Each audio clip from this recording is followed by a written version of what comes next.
पूर्वी को उस लड़की का चेहरा साफ नहीं दिख रहा था। वो पास खड़े गार्ड के पास गई और पूछा, वो लड़की इतनी रात में यहाँ क्या कर रही है? गार्ड ने सिर झुकाकर कहा, मैम ये काफी देर से यहाँ खड़ी है, ये बॉस से मिलना चाहती है, लेकिन बॉस ने मिलने से मना कर दिया है। पूर्वी ने चिंता से उस लड़की की तरफ देखते हुए कहा, लेकिन इतनी ठंड में उससे कहिए बाद में आ जाए, ऐसे खड़ी रहेगी तो बीमार पड़ जाएगी। गार्ड ने जवाब दिया, हमने कहा था मैम, लेकिन वो मान नहीं रही, उसने साफ कह दिया है कि बॉस से मिले बिना कहीं नहीं जाएगी। पूर्वी ने फिर उस लड़की की तरफ देखा। उसके मन में हल्की सी बेचैनी हुई। उसने सोचा कि एक बार जाकर दक्ष से इस बारे में बात करनी चाहिए। पूर्वी ने बाहर खड़ी लड़की को थोड़ी परेशानी भरी नजर से देखा। उसने सोचा क्यों ना एक बार जाकर दक्ष से इस बारे में बात कर ली जाए। वो अंदर जाने के लिए बढ़ी ही थी कि तभी उसने देखा वो लड़की उसी की तरफ आ रही थी। दूर से उसका चेहरा साफ नहीं दिख रहा था, लेकिन जैसे जैसे वो पास आई उसका चेहरा धीरे धीरे साफ दिखने लगा। और जैसे ही पूर्वी ने उसे पहचाना, उसकी आंखें हैरानी से बड़ी हो गईं। उसके सामने वही लड़की खड़ी थी जिसकी वजह से उसके हाथ में चोट लगी थी। प्रीति ने भी जैसे ही पूर्वी को देखा, वो भी एक पल के लिए चौंक गई, लेकिन इस बार उसने खुद को संभाल लिया। उसने सिर झुकाकर कहा, हेलो मैम, मुझे माफ कर दीजिए, मेरी वजह से आपको चोट लग गई। पूर्वी तो बस उसे शॉक में देखे जा रही थी। उसे समझ ही नहीं आ रहा था कि ये वही लड़की है जो दिन में कुछ और थी और अब कुछ और ही बनकर खड़ी है। उसका इस तरह माफी मांगना पूर्वी के लिए और भी ज्यादा चौंकाने वाला था। उसने धीरे से कहा, इट्स ओके, आपको अपनी गलती का एहसास हुआ, मेरे लिए वही काफी है। प्रीति अंदर से बहुत गुस्से में थी, लेकिन फिलहाल वो कुछ भी ऐसा नहीं कर सकती थी जिससे उसका काम बिगड़ जाए। वो फिर बोली, मैम प्लीज सर से कहिए ना कि वो हमारे बिजनेस को और बर्बाद करना बंद कर दें। उन्होंने जितने भी कॉन्ट्रैक्ट बंद किए हैं वो वापस शुरू कर दें प्लीज, वरना हम लोग पूरी तरह खत्म हो जाएंगे। ये कहते हुए उसने नकली आंसू भी बहा दिए। ये सुनकर पूर्वी की आंखें फिर से हैरानी से फैल गईं। उसने प्रीति को देखा और मन ही मन सोचा, मैं इन्हें कैसे भूल सकती हूँ? मैंने ये कैसे सोच लिया कि मिस्टर राय ज्यादा शांत बैठेंगे? ये सब उन्हीं का किया हुआ है। पूर्वी को सोच में डूबा देखकर प्रीति ने मन ही मन कहा, प्रीति डार्लिंग, तेरे दिन इतने खराब कैसे हो गए? आज तो एक मामूली सी लड़की के सामने खड़ी होकर माफी मांग रही है, उससे रिक्वेस्ट कर रही है। बस एक बार मुझे मिस्टर दक्ष रायजादा मिल जाए, फिर देखना कैसे मैं उन्हें अपने हुस्न से दीवाना बनाती हूँ और फिर बनूंगी Mrs Daksh Raizada. Ma'am please, इस बार प्रीति ने और भी मीठे अंदाज में कहा। उसकी आवाज सुनकर पूर्वी अपने ख्यालों से बाहर आई और बोली, जी मैं अंदर जाकर उनसे बात करती हूँ।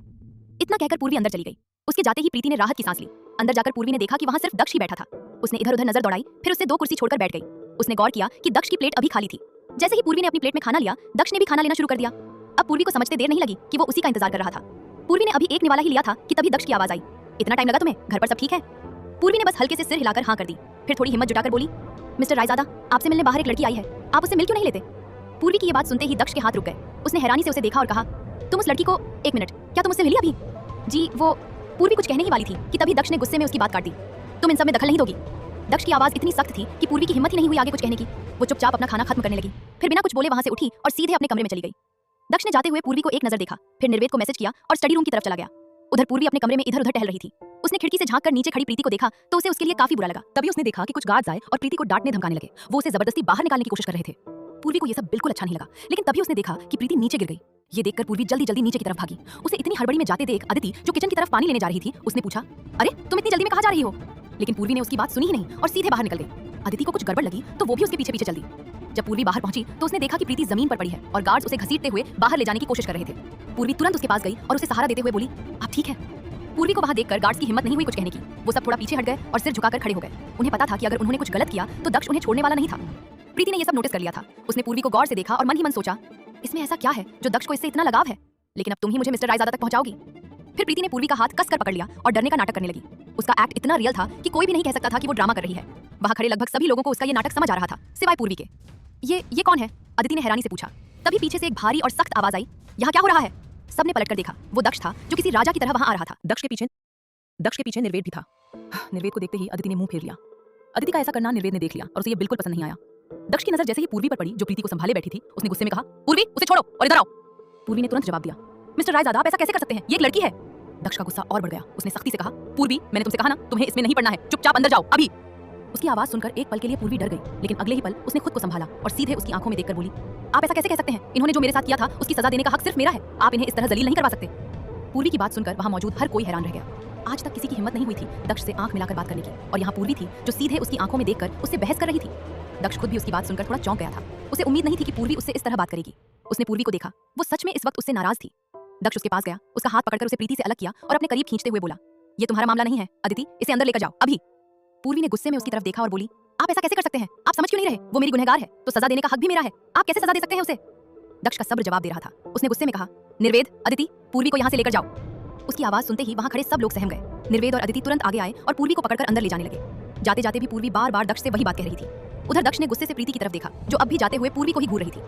दक्ष ने सख्त आवाज में पूछा, तुम्हारी हिम्मत कैसे हुई यहाँ आने की और ये सब करने की? दक्ष को इस हालत में देखकर प्रीति सच में घबरा गई। उसने तुरंत नजरें झुका ली और धीमी आवाज में बोली, देखिए मिस्टर रायजादा, मुझे अपनी गलती का एहसास है, तभी तो मैं माफी मांगने आई हूँ। प्लीज मेरी गलती की सजा हमारे फैमिली बिजनेस को मत दीजिए। दक्ष का गुस्सा और बढ़ गया। उसने गार्ड्स की तरफ देखते हुए कहा, इसे अभी के अभी मेरी नजरों से दूर करो, वरना मैं तुम सबको खत्म कर दूंगा।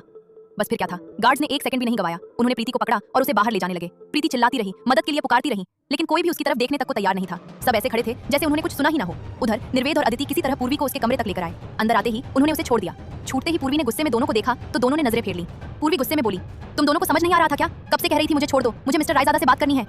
निर्वेद ने शांत रहने की कोशिश करते हुए कहा, देखिए हम जानते हैं आप गुस्से में हैं, लेकिन मैं दक्ष को बहुत अच्छे से जानता हूँ। अगर उसने किसी को बर्बाद करने का फैसला ले लिया तो उसे कोई नहीं रोक सकता। पूर्वी अभी भी गुस्से में थी। उसने कहा, इतनी सी बात का कोई इतना बड़ा मुद्दा बनाता है क्या? मैं तो बस। वो अपनी बात पूरी करती उससे पहले ही अदिति गुस्से में बोल पड़ी, तुम्हारा दिमाग ठीक है? उसने तुम्हें जानबूझकर चोट पहुंचाई, ऊपर से माफी मांगने के बजाय दोबारा तुम्हें हर्ट किया। ऐसी लड़की को तो मैं कभी माफ न करूं। पूर्वी ने तुरंत जवाब दिया, उसने जो किया मेरे साथ किया है ना, तो सजा भी मैं ही दूंगी। वो होते कौन है बीच में पड़ने वाले? मुझे पूर्वी से बात करनी है, तुम दोनों बाहर जाओ। ये आवाज दक्ष की थी जो दरवाजे के पास खड़ा था। अदिति और निर्वेद ने पहले दक्ष को देखा, फिर पूर्वी को, और बिना कुछ कहे बाहर चले गए। जाते जाते निर्वेद ने धीमे से दक्ष से कहा, दक्ष ध्यान से, और फिर वो भी चला गया। दक्ष उसकी बात का मतलब अच्छी तरह समझ गया था। उनके जाते ही उसने दरवाजा अंदर से बंद करना शुरू किया। उसे ऐसा करते देख पूर्वी घबरा गई और हकलाते हुए बोली, आपने दरवाजा बंद क्यों किया? दक्ष ने लॉक लगाया और उसकी तरफ मुड़ा, फिर धीरे धीरे उसकी ओर बढ़ने लगा। उसे अपनी तरफ आते देख पूर्वी पीछे हटने लगी। उसकी आंखों में साफ डर दिख रहा था। जैसे ही दक्ष ने उसे पकड़ने की कोशिश की, पूर्वी फुर्ती से बचकर दरवाजे की तरफ भागी, लेकिन वो दरवाजे तक पहुंचती उससे पहले ही दक्ष ने उसे पकड़कर दीवार से सटा दिया। पूर्वी उसकी इस तेजी से हैरान रह गई। उसने एक पल के लिए उसकी आंखों में देखा, फिर नजरें झुका ली। उसे समझ नहीं आ रहा था कि आखिर दक्ष क्या करने वाला है।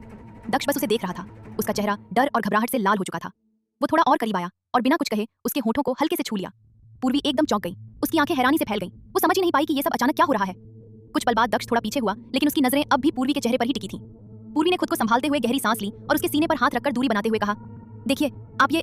लेकिन वो अपनी बात पूरी करती उससे पहले ही दक्ष ने उसका कंधा पकड़कर उसे फिर करीब कर लिया। पूर्वी के शब्द जैसे गले में ही अटक गए। उसने आंखें बंद कर ली। वो समझ नहीं पा रही थी कि इस वक्त क्या सही है और क्या गलत। दूसरी तरफ एक बार में एक लड़की लगातार ड्रिंक पर ड्रिंक किए जा रही थी। तभी उसके फोन पर एक मैसेज आया। कुछ देर बाद वो उठी और लड़खड़ाते कदमों से उस रूम की तरफ बढ़ने लगी जिसका नंबर उसे भेजा गया था। चलते चलते वो एक दरवाजे के सामने रुकी। फोन निकालकर नंबर देखा, 109। वो खुद से बुदबुदाई, ये 9 मुझे 6 क्यों दिख रहा है? छोड़ो, शायद ज्यादा चढ़ गई है। उसने दरवाजा नॉक किया। कुछ ही देर में दरवाजा खुला। अगले एपिसोड्स 12 AM पर फ्री